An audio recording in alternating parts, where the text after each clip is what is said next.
আমরা আসলে আমরা বিগত 10টি বছর আমি আছি, আমাদের সহপাঠীরা আছে 20টি বছর 27 বছর আছে। আমরা বিগত দিনে কোনো অন্যায় কাজ করি নাই, ওই দেশে কোনো আইন ভঙ্গ করি নাই। আমরা আইন রুল মেনে চলছি। আমাদের নামে কোনো ধরনের কোনো ব্যাক রিপোর্ট নাই, কোনো ব্যাকগ্রাউন্ডে তারা আমাদের কোনো কিছু পায় নাই।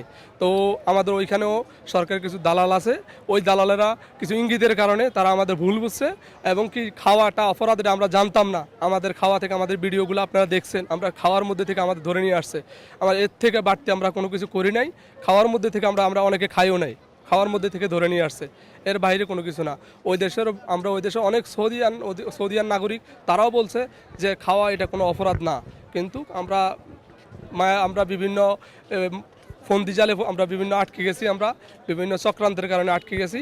তো বর্তমানে আমরা এই দেশের উন্নতির লক্ষ্যে কাজ করেছি।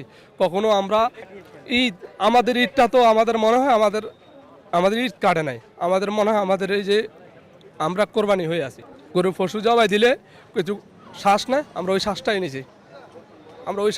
আমরা জেলের ভিতরে আমাদের পরিবার এখানে কষ্ট কেটেছে, বাইরে থেকেও তারা সুখটা ভোগ করতে পারে নাই।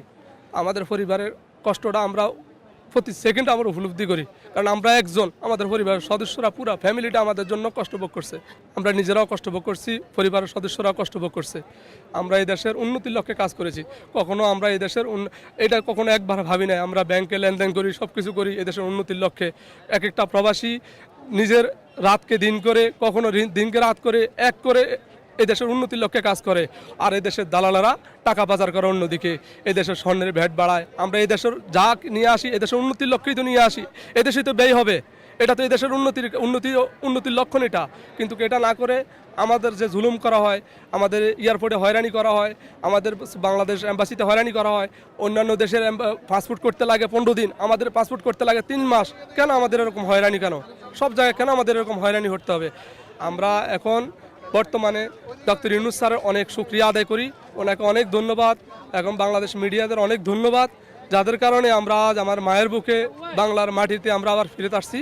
তো আমরা এখন বর্তমান স্যারের কাছে, আমাদের ইউনূস স্যারের কাছে আমরা একটাই আবেদন, যে আমরা এই দেশে বোঝা হতে চাই না। আমরা আমাদের কর্মস্থলে ফিরে যেতে চাই। আমরা ডক্টর ইউনূস স্যার যেন উনি আমাদের আমাদের নিষেধাজ্ঞা দিয়েছে, নিষেধাজ্ঞাটা যেন তুলে নেওয়ার ব্যবস্থা করেন। আমরা এতেই খুশি। আমরা আমাদের কর্মস্থলে ফিরে যেতে চাই, আমাদের পরিবারটা সচল করতে চাই, দেশকে সচল করতে চাই। আমরা দেশের উন্নতির লক্ষ্যে কাজ করতে চাই, করেছি এবং ভবিষ্যতে করব। আমাদের এই দেশে চাওয়ার মতো কিছু নাই, টাকা চাই না আমরা কারো কাছে। না, আমাদের জরিমানা দিয়ে আসতে হয় নাই।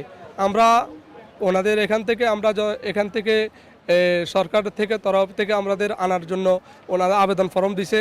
সব কিছু ফর্ম দেওয়ার পরে ওনারা এগুলা দেখছে, দেখার পরে যেহেতু আমাদের কোনো কিছু নাই, আমাদের একটা ফন্দি জালে পড়ে গেছি। আমাদের কোনো কিছু পাই না। যদি কোনো কিছু পাইতো তাহলে আমাদের 35-40 দিনের ভিতরে আমাদের এই দেশে পাঠিয়ে দিত। তো আমাদের কোনো কিছু পাই নাই বিধায় আমরা ফন্দি জালে পড়ে গেছি। ওই যে আওয়ামী লীগের কিছু দালাল আছে, এরা এদের বিভিন্ন উস্কানিমূলক কথার কারণে আমরা ফন্দি জালে পড়ে গেছি।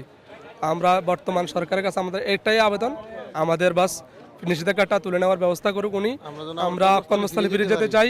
আমাদের পরিবারকে আমরা এই দেশের মাটিতে কি করবো? আমরা বিদেশে আমরা কাজ করেছি, আমরা এখানে আসি কি করবো?